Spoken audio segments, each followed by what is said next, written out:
Labor solidarity has always been very important for the labor movement.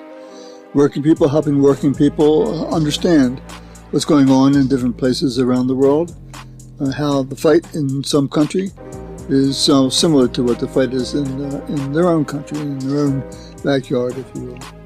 But when you look at labor solidarity, one of the things that you'll see that there are a couple of ways to go. One is from the bottom up. This is the kind of labor solidarity that we saw here in the U.S. in the 1990s, for instance, when the United Electrical Workers, UE, had a campaign of solidarity with Mexican workers in the Maquiladora section of northern Mexico, where they were trying to organize a union independent of the regular unions that were attached to the government. So what UE did was to take rank-and-file members of their union down to Mexico to meet the Mexican workers and to see how they were living, what they were thinking, what they were trying to do with their union organizing, and give people here perspective that was fairly important for that as well. And they brought people from Mexico to the U.S. to talk to members of their union, the UE, different places around the country to give them a sense of what was happening in Mexico, to try to work out some kind of way to develop solidarity between the two different groups. Back in the 1990s, I was producer of a labor program called Labor Express Radio, and one of these workers from Mexico came up to do an interview, and it was in Spanish. It was very difficult to get through, almost tedious, but it was quite exciting to try to have these international connections back and forth. And Labor Express Radio, by the way, you can listen to the podcast anytime you want on your favorite podcast channel. And it's still being done under the very fine leadership of Jerry Meade Lucero. And just a couple of months ago, he invited me to be part of his 20th anniversary for the program. It was very nice of him to have me on. But we also have an example, a more recent example, besides the 1990s, of Labor for Palestine. That's one of the programs that I did here for Facing Reality for Social Justice, where we did an interview with someone who is trying to talk to the union people in this country about what's happening in Palestine, what's happening in Gaza, and what they're trying to do to try to change labor's attitude more generally, and the attitude of many rank-and-file workers about that situation. Just a couple of days ago, there was a Zoom conference on Palestine and solidarity movements from around the world, and one of the most interesting features of that was the presenter from Italy talking about the strikes in Bologna and in Milan of Italian workers in support of the call of the Palestinian unions for support for solidarity in the work that they were doing. This is the kind of bottom-up that is really, really important if we're really going to move forward with the kind of work that we're doing. But today we'd like to thank you for joining us with Facing Reality for Social Justice as we talk about a different approach. This is a top-down approach that is often done by the labor bureaucracy in this country as they look at their solidarity in a different kind of way. We'll be talking to Jeff Schuhrke, who's a labor historian and assistant professor at the Harry Van Arsdale Jr. School of Labor Studies, SUNY Empire State University. And Jeff's new book, Blue Collar Empire, The Untold Story of U.S. Labor's Global Anticommunist Crusade, which was published by Verso Press, will give us a different approach, a different perspective on labor solidarity from a completely different point of view. What we'll see in Jeff's book is a study in detail, quite a bit of detail, country by country. And if you're interested, you can find just about any country around the world that the labor's anti-communist crusade has been involved with Chile, Argentina, Italy, you name it. And the question that Jeff has to deal with is solidarity with who? Who does the labor movement work for? Is it for the rank-and-file worker in these particular countries, or is there something else that's going on as part of this anti-communist crusade? His book is also a study in characters, the good and the bad. He describes people who more or less worked hand in glove with the State Department, sometimes with the CIA, often with dictators around the world, as they try to enforce or at least encourage an anti-communist development of the trade union movement in their particular country. He also describes people who are trying to do well for the rank and file worker, to give them a sense of how to use their strength as a union to be able to deal with the companies, but most often within a concept, as Jeff describes in his book, a concept of management labor cooperation. But we also see that Jeff's book is mostly a study in themes and threads over a century of work, starting, I guess, around 1900, going up to almost to the present day, of what the labor movement sees as an alternative to the more radical aspects of the labor organizing that's been going on around the world. This crusade of the labor bureaucracy, this anti-communist crusade, is, if nothing else, an alternative to a radical approach, to a rank-and-file approach, from a grassroots approach, an approach that looks from the bottom up for labor solidarity. And when they do the bad things that they do, supporting dictators, the bad things that they do by trying to bribe labor leaders around the world, the bad things that they do to try to destroy rank-and-file organizations that they run into, or even the good things that they do, trying to help people develop a sense of how to develop organizing within their own particular situation. Whatever it is, it's an alternative to a left-wing labor movement, a left-wing perspective of how to look for the interests of the working people around the world. And that's an important part of the theme and the thread of this book, and that's part of our discussion here with Jeff as well. And stick around after our interview. We'll look for a different kind of labor solidarity with a little bit of music. We'll go to the Spanish Civil War for our musical conclusion for the program today. Anyway, here's our conversation with Jeff. Hi, Jeff. Thank you very much for joining us today. I'd like to start by saying I enjoyed your book. It was quite detailed. At the same time, I think it brought up a number of different themes, different topics that talk not just about what happened between the labor movement in the United States and its international perspectives, but also why it was doing that and the mechanisms, if you will, the internal mechanisms for what they were trying to do. And blue-collar empire is something that I think is quite useful for people if they want to get a sense of how the international aspects or perspectives of the trade union movement in the United States, how that developed over time. It sounds like it was a bit consistent. And that's how I like to start, I think.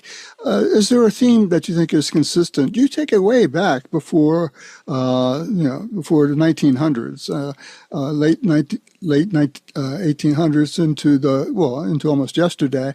And so there's a lot of discussion, a lot of time that you're involved with in your work. And is there something consistent, do you think, that's part of that process, that part of that progress and consistency and continuity over that period of time? Yeah, well, first, thanks for inviting me to join you. I'm happy to be with you talking about the book. The book kind of the main time period is the Cold War, so roughly the mid 1940s to the early 1990s. But you're right, in the introduction, take it back even farther back to the late 19th century, and in the conclusion, I kind of bring it up almost to the present day. But I think one of the themes throughout that whole period of time is a sort of internal political and ideological conflict within the U.S. labor movement between some trade unionists and union leaders, union officials who believe that given that the United States is such an intensely capitalist country and that there's this long tradition of repression against working class radicals, that the best path forward for the labor movement is one of kind of conciliation to a certain extent, to accept that, okay, this is a capitalist country.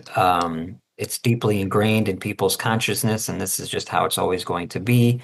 And the best thing the labor movement can do is sort of signal its allegiance to the established order and try to find a seat at the table for workers, or at least a certain strata of the working class, um, and try to get a better deal, fair day's pay for a fair day's work, shorter hours. And at the same time, though, then the other side of that conflict has been people in the labor movement, who, radicals, anarchists, socialists, communists, other leftists, or even just broad-minded social reformers like sort of the Knights of Labor, who really want to dramatically change the overall political and economic system through various, different ideas, different means of doing that, depending on which type of radical we're talking about.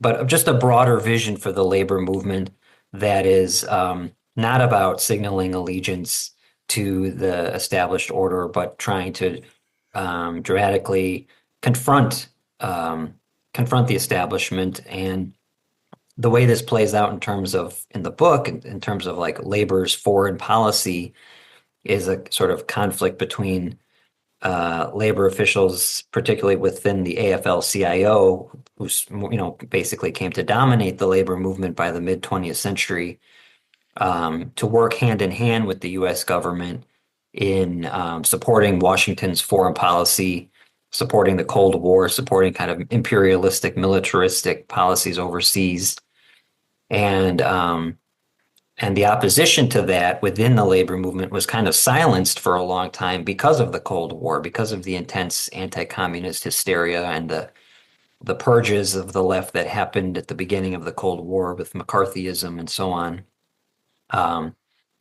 So I hopefully that answered your question. No, I think that's a good start. I think it gets to exactly what we've seen, I think, decade over decade, of how the international work, at least of the AFL, after it joined with the CIO especially, was very consistent and very much the way that you're talking about it. There's another sense I get from reading your book, though, and I sort of want to bring that up and get your response to it, and that's fear that the AFL and the conservative part of the union, not even the conservative, even the liberal part of the union movement, was afraid of an alternative out there, which to some extent was real, and to some extent they needed it to consolidate their position. That's a fear of communism generally. So they were very staunchly anti-communist, whatever that meant. So there might be a nationalist who they would declare to be communists, but there was this feeling that something was going on out there that they didn't like. We're talking about, even before McCarthyism, I guess, going back to the 1930s with the opposition between the AFL and the CIO, and how you approach whatever's going on in the world. A quick story. I had a radio show once, and I interviewed a guy who was really an important part of the CIO in Chicago. And I said, it must have been really great back in the 1930s to have a radio show like WCFL in Chicago, which is owned by the Chicago Federation of Labor.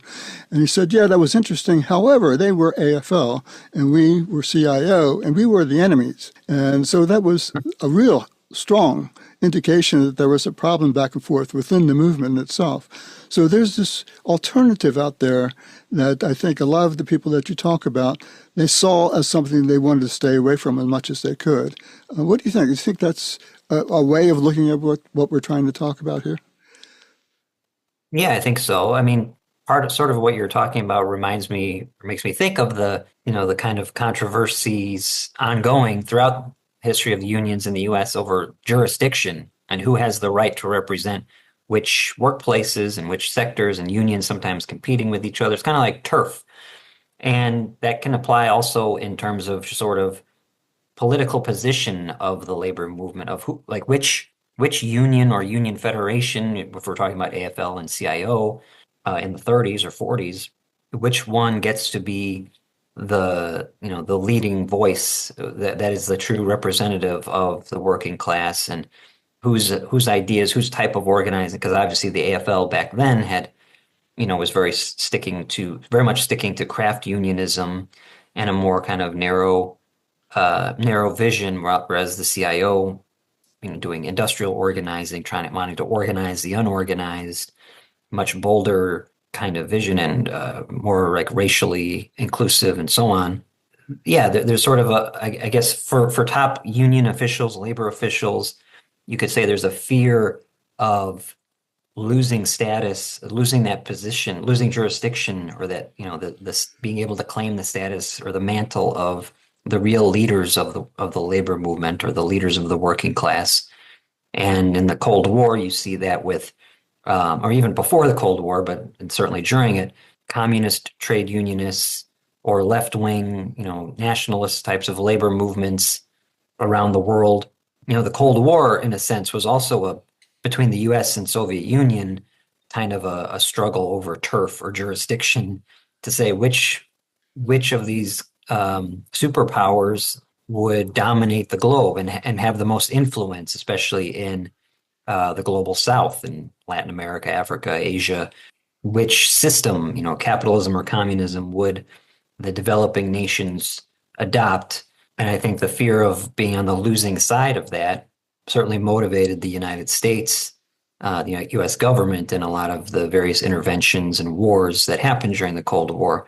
And something similar, I think, was happening with the AFL and later AFL-CIO in terms of the global labor movement, of wanting to be the saying our brand of sort of bread and butter, pure and simple trade unionism is the correct way to go for all labor movements, for all working class people around the globe, and not something more radical, not something that's whether it's communist or just any kind of other left-wing nationalist or anti-imperialist type of labor movement, trying to shut that down and make sure that, because if people see that if working class people discover there's some alternative, then they might go to that alternative and abandon the type of unionism that the AFL-CIO wanted to promote.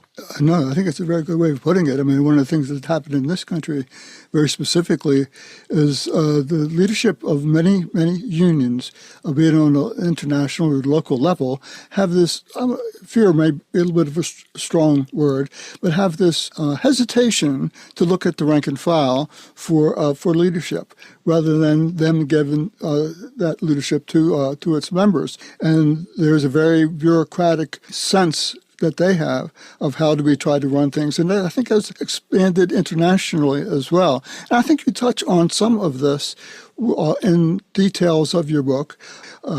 An important beginning with it was the 1950 Treaty of Detroit that Walter Reuther and the UAW were able to get within the auto industry with pattern bargaining and the beginning of a certain kind of labor management cooperation.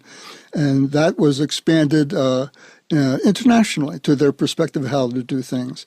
And I wondered if you could talk about that within the context of their international perspective, because you also threw in, I think, a very important idea, which is the concept of modernization theory, of how do you exactly deal with a very difficult world after the Second World War. Nobody's quite sure where things are going. But that seems to give some sense, some direction, some idea of exactly what they were trying to do internationally with the things that they were suggesting. Yeah, I mean, in coming out of World War II, it was really, and this is sort of at the heart of the Cold War, in my opinion, a kind of battle of ideas for what, between what the United States had to offer of this kind of liberal capitalist system, and the Soviet Union with its communist, more state-directed kind of system. And then you have all of these newly independent or, slowly becoming independent countries in what was then known as the Third World, and today we call the Global South,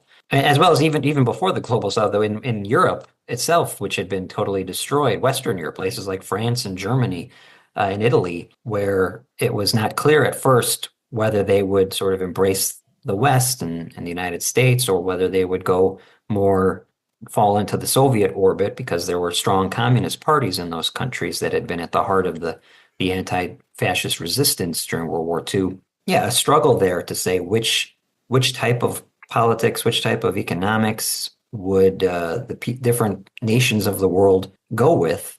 And in terms of, for working class people who are highly exploited in all different industries in different parts of the world, communism obviously is very appealing. Communism and other types of left-wing radicalism tend to intentionally appeal to the working class. It's about class struggle. It's about what are the reasons for exploitation and poverty, and how do we come together and overcome that.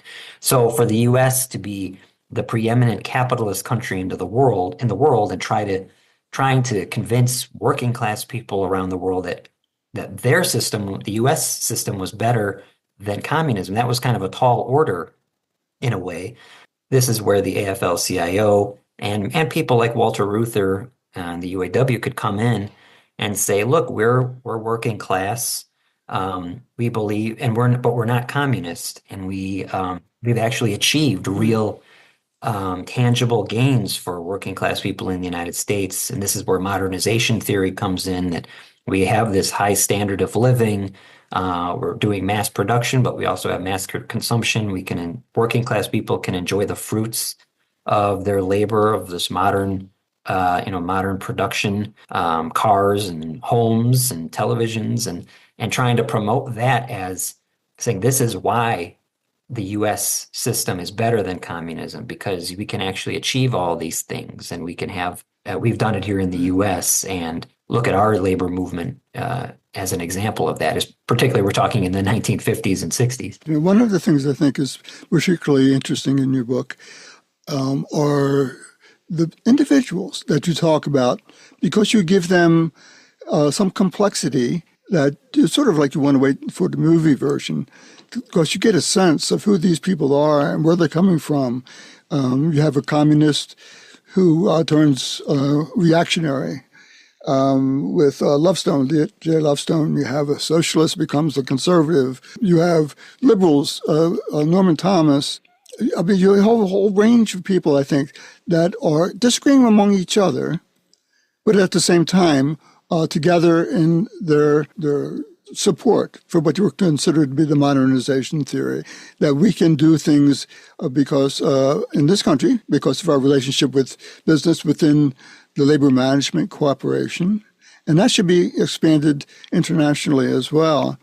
And I think if we could talk a couple of minutes about some of the specifics of that, I think that would give a good sense of how that works. And one of the people I found particularly interesting in reading your book is the Maida Springer, who was quite influential in setting up organizations around Africa with the AFL. And could you talk about her background and how she fits into this? Because I think that brings up a whole lot of different elements than some of the other stories that you have in the book as well. Yeah, Maida Springer was an African-American woman from who grew up in Harlem, and was a ladies garment worker, member of the ILG, International Ladies Garment Workers Union. This was ILGWU was led at that time by David Dubinsky, who was sort of a leading player in this kind of AFL and later AFL-CIO internationalism, kind of anti-communism, well, definitely anti-communism, but kind of a not just sort of anti-communism for its own sake, but sort of what we're talking about, promoting this idea of modernization and showing how the U.S. labor relations system brings real benefits for workers, and that should be transmitted to other workers around the world. So she was kind of in a union that was at the heart of this. And you mentioned J. Lovestone as well. He also kind of had these close ties to the ILG. And she, during World War II, she eventually became an officer within her local of the ILG in New York, and then through that ended up having the opportunity to visit Britain during World War II as this sort of exchange between trade union women between the Allied countries, and that sort of set off a lifelong love of traveling abroad and interact, foreign relations, especially foreign trade union relations, with Maida Springer. And because she was part of the ILG, which had David Dubinsky and Jay Lovestone involved, she ended up having many opportunities to continue to travel abroad and represent the U.S. labor movement. And particularly in sub-Saharan Africa, in the 1950s and 60s at the time of decolonization, when a lot of these countries were finally escaping the grip of European colonialism after, long, long struggles. And a lot of the African labor leaders, African trade unionists had been at the heart of those decolonization and independence efforts, those movements. And they didn't trust the European trade unionists naturally because they were the colonizers, but they did, at least initially, sort of have a different relationship with the U.S. labor movement. And that, in large part, that was because of Maida Springer, because she was African American. She was a Pan-Africanist. She was, this is at the time of the civil rights movement in the U.S. was really beginning to take off, and she was seeing the connections there between what was happening with Black Americans in the United States and African, people in Africa as they were coming out of years and years of colonialism. But it was also a bit difficult for her because while she was, an anti-communist like Dubinsky and Lovestone and other labor leaders in the U.S., that wasn't her main motivation. She wasn't just trying to play the Cold War. She was genuinely interested in seeing African workers be able to prosper and see these new countries be able to achieve, not only political independence, but economic independence.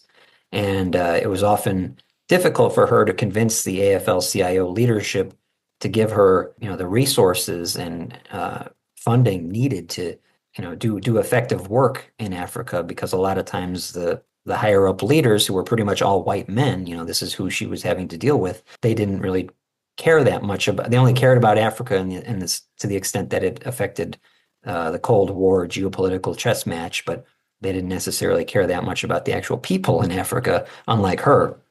And I would say there's actually a great biography of Maida Springer by Yvette Richards that was written about 20 years ago, and it's just called Maida Springer by Yvette Richards.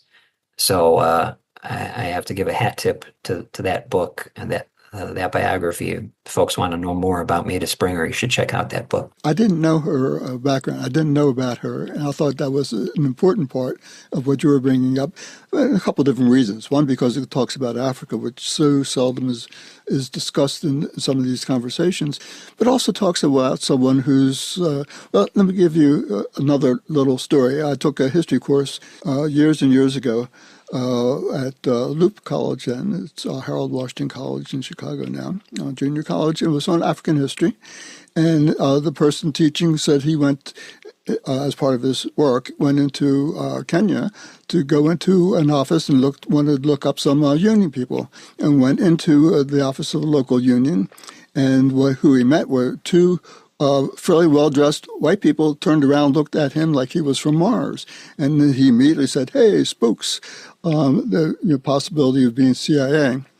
But and you hear about that. That's what TV is about, the CIA stuff, whatever it happens to be. But Springer was something else, and a lot of people with her kind of a background were also into something else as well. They were into labor education, setting up ways for working people to be able to get a sense of how they can deal with management. It's within labor management, but it's a different approach than just the sort of the AFL-CIA thing that people used to talk about as well. Still anti-communist. She was around A. Philip Randolph, Irving Brown, people like that who were part of the history of what's going on both internationally, especially with Brown, but also going on domestically in this country with A. Philip Randolph with a certain kind of politics. And I thought that was a fascinating part of what you were writing about. It was quite interesting as well. But the same kind of thing also happened in Latin America, where you had a real battle back and forth between different factions of the trade union movement. If you could touch on that a little bit before we go into where are things at now. But what do you feel about Latin America within the context of the Cold War and the trade union aspects of what we're talking about?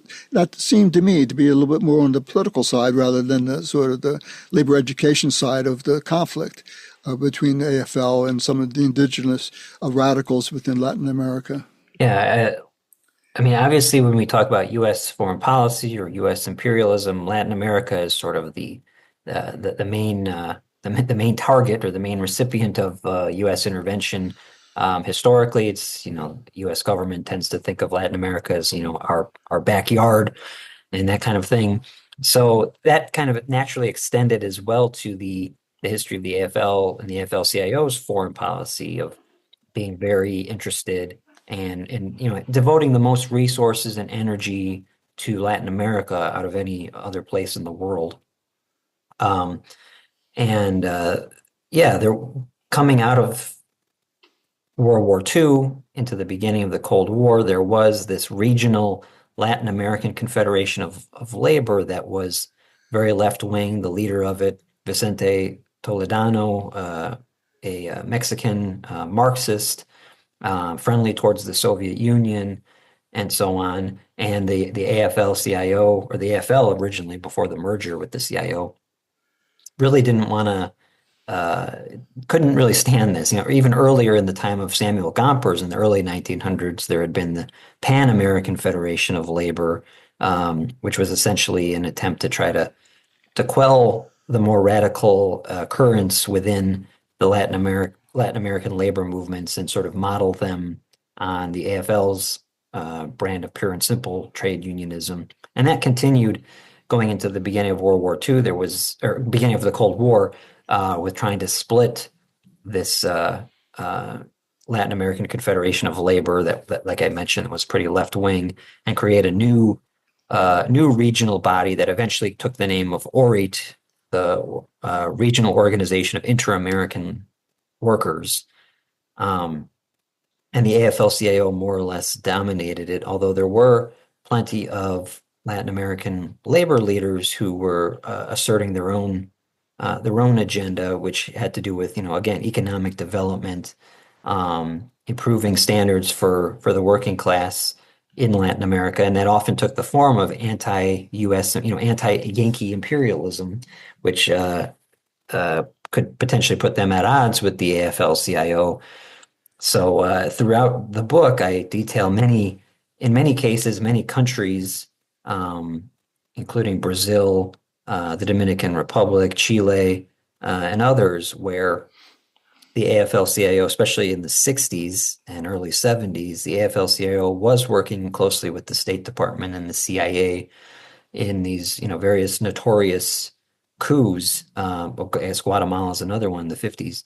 These coups that overthrew democratically elected presidents and put in place military dictators in the name of anti-communism. And this is sort of maybe some of the darkest parts of the book of this history, Right. That the AFL-CIO was involved in these things and trying to train, using labor education as a way of kind of trying to train cadres of more conservative pro-U.S. anti-communist trade unionists in Latin America to push back and fight against the more left-wing elements in Latin America's labor movements. No, there was real sense from you writing about the difference between the AFL sort of being AFL-CIO, AFL-CIA being almost a legitimate critique, where some of the horrors that went on in Latin America were really put on, but were really supported by trade unionists internationally. At the same time, one of the things that you do talk about, especially starting in the 1960s, is splits within the trade union movement where more progressive ideas of how to deal with what's going on started to develop as well, and bring in a real question for what the AFL had been doing over a good number of years of working with the State Department and working with right-wing organizations around Latin America and many places around the world. You had mentioned Indonesia. Chile is a good example where some of the really horrible things were going on. So there was the start of a split that led to some exposés about what was going on,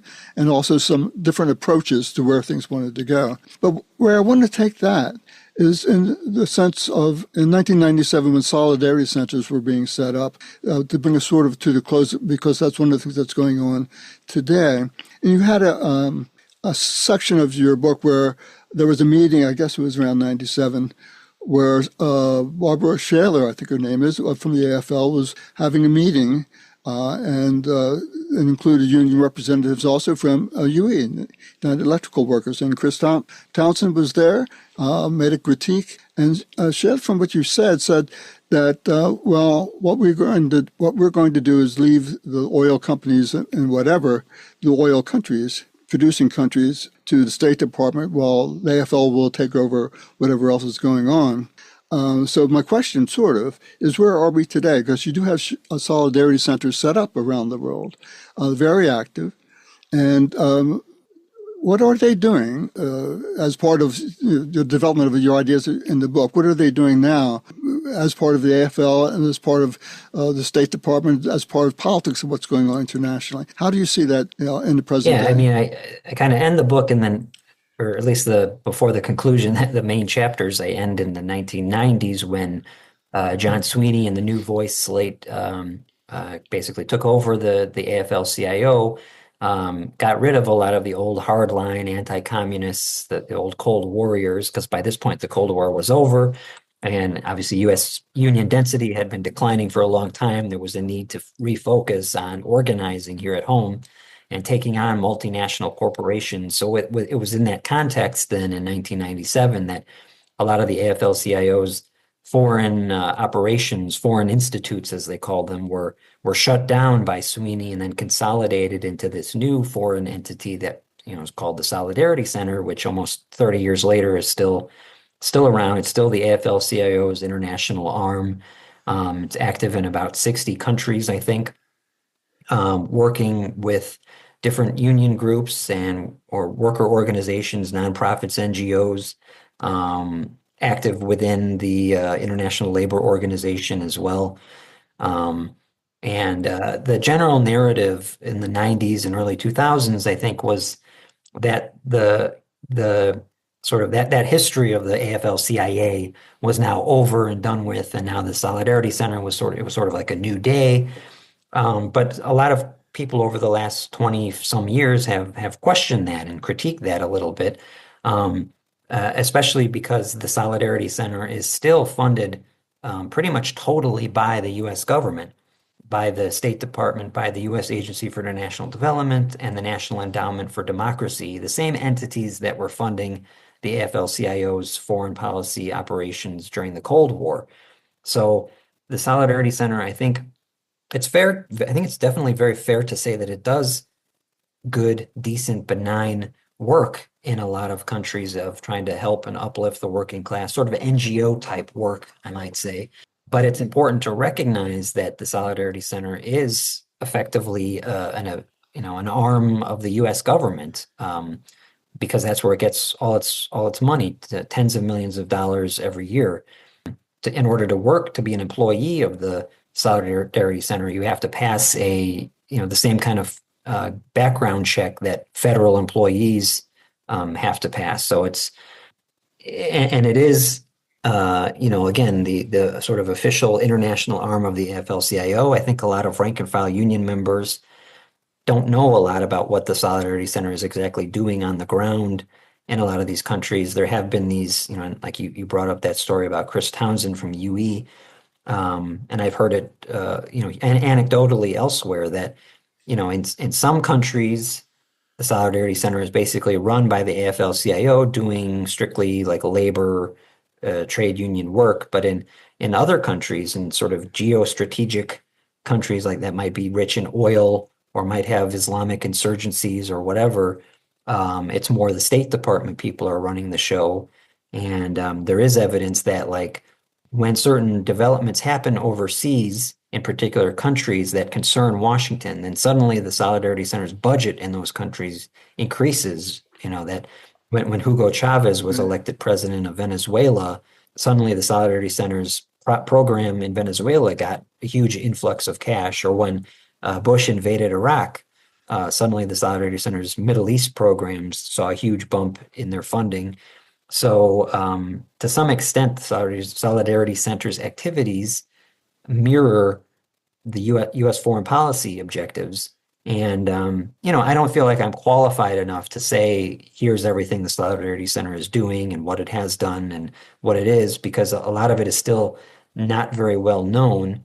As a historian, I'm more comfortable talking about the history of the the Cold War era, because a lot of that is documented and the documents are available now. For just, not the most top secret CIA types of documents, of course, those are not available, but plenty of other things are. But with the Solidarity Center of the last 25 years or so, there's a lot that we still don't know. But I think what I hope this book does is get more people in the labor movement talking about all of this, and at least having a discussion and a debate about what kind of internationalism and what kind of foreign activities do we want our labor movement to be doing, and do we want all the money to be coming from the government, and what are the implications of that?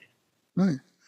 No, I think you did a good job doing it too, and I'm actually pushing this on our time because there's so much to talk about. I mean, the people that you talk about, A. Philip Randolph, Norman Thomas, the people that have real respect in the trade union movement, civil rights movement, generally all throughout our society, also part of a very questionable approach to how you deal with the international issues, Pan-Africanism, nationalisms that are happening throughout the world. And that's a very complex story. People trying to do good in some ways. Some of this, I think, is people not really particularly worrying about doing good or not as much as they were following State Department lines. Have Lane Kirkland talking about giving money quickly to Poland when there was a solidarity movement there, but at the same time taking its sweet time supporting what's going on in South Africa. All of this is part of your book. A very good book, important for people to understand what the questions are and how to deal with what's going on. So I thank you very much for writing it, Jeff, and for talking to us today. Thank you very much. Yeah, thank you. My pleasure. That was the conversation with labor historian Jeff Schuhrke. And the name of the book, again, is Blue Collar Empire, The Untold Story of U.S. Labor's Global Anticommunist Crusade, and it's published by Verso Press. And we'd like to finish our program today, as we said, with some music. This will be some of the bottom-up kind of support for people in Spain during the 1930s, during the Spanish Civil War. We will hear selections of music from Germany, from Italy, and from the U.S. Anyway, here are a couple of those selections. Spaniens Himmel breitet seine Sterne über unsere Schützengräben aus. Und der Morgen grüßt schon aus der Ferne, bald geht es zum neuen Kampf hinaus. Die Heimat ist weit, doch wir sind bereit. Wir kämpfen und siegen für dich. Freiheit! Dem Faschisten werden wir nicht weichen, schickt auf die Kugeln hageldicht. Mit uns stehen Kameraden ohne Gleichen, und ein Rückwärts gibt es für uns nicht. Die Heimat ist weit, doch wir sind bereit. Wir kämpfen und siegen für dich. Freiheit! Rührt die Trommel, hält die Bajonette. Vorwärts Marsch, der Sieg ist unser Lohn. Mit der Freiheitsfahne brecht die Kette. Auf zum Kampf, das Seemann-Bataillon. Die Heimat ist weit, doch wir sind bereit.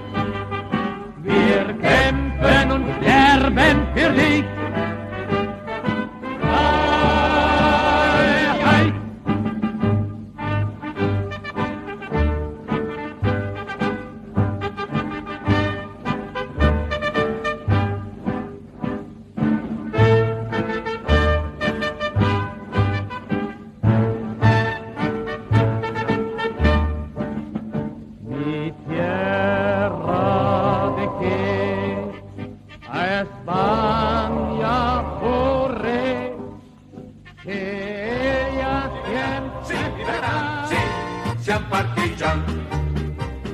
fate largo che passa la brigata Garibaldi, la più bella, la più forte, la più ardita che ci sia. Quando passa, quando avanza, il nemico fugge allora, tutto rompe, tutto infrange con la forza e con l'ardor. Abbiamo la giovinezza in cor, simbolo di vittoria, marciamo sempre forte e non temiamo la morte. La stella rossa in fronte, la civiltà portiamo ai popoli oppressi, la libertà noi porteremo. Fate largo che passa la brigata Garibaldi, la più bella, la più forte, la più ardita che ci sia. Quando passa, quando avanza, il nemico fugge allora, siamo fieri, siamo forti per cacciare l'invasor. Col mitre e col fucile, siamo pronti per scattare ai traditor fascisti, ce la faremo pagare con la mitraglia fissa e con le bombe a mano e le barbarie commesse sul nostro popolo fedele.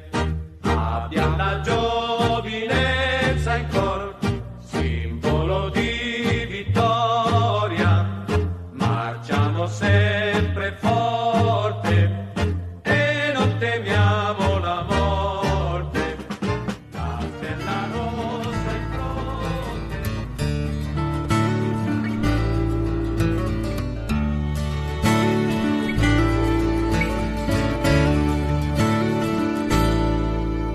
From the farms, from the cities, from every land came the Abe Lincoln Brigade, with a dream in their hearts and a gun in their hands, the Abraham Lincoln Brigade.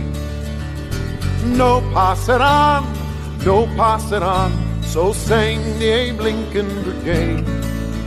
Across the years and the oceans we still sing the song of the Abraham Lincoln Brigade.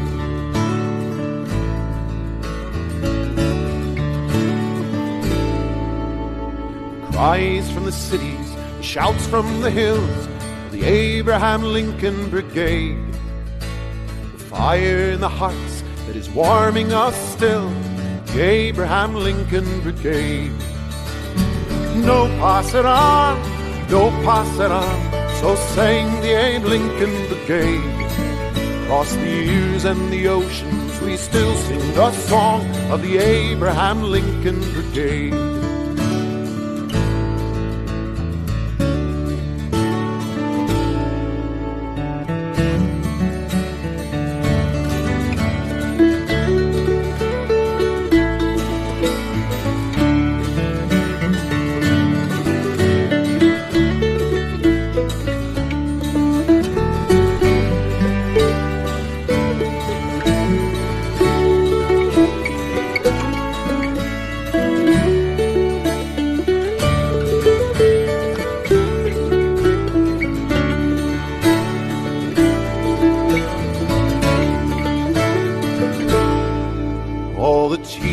The artists, the workers who died, oh, the Abe Lincoln Brigade.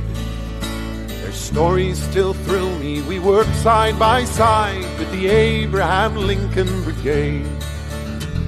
No, pass it on, no, pass it on, so sang the Abe Lincoln Brigade.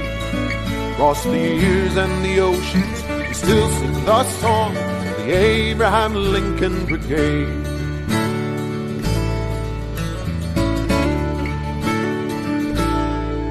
So raise glasses and voices, give them a toast, oh, the Abe Lincoln Brigade. Those who die best are the ones who live most, like the Abraham Lincoln Brigade.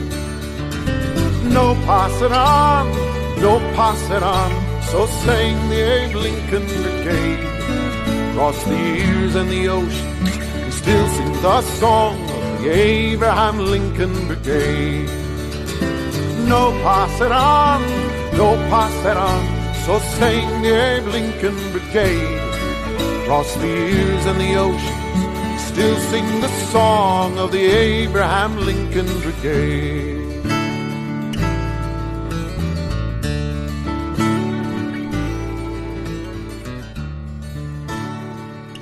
Music from the Spanish Civil War. These were from the international brigades. The first one we heard was the Teilman column. The one after that, from Italy, Garibaldi Brigade. And finally, we had a song that was called the Abraham Lincoln Brigade, all of which were brigades that were fighting against fascism in the Spanish Civil War in the 1930s. A couple of those, specifically the German and the Italian, often people would say that they were fighting in Spain as their way to get back to their countries in Germany and Italy, which were then being controlled by fascist governments. Anyway, we hope you enjoyed the conversation. We hope you enjoyed the music. These three selections were from the Internet Archive, from the Spanish Civil War music. Thank you very much for listening, and I'm Wayne Heimbach.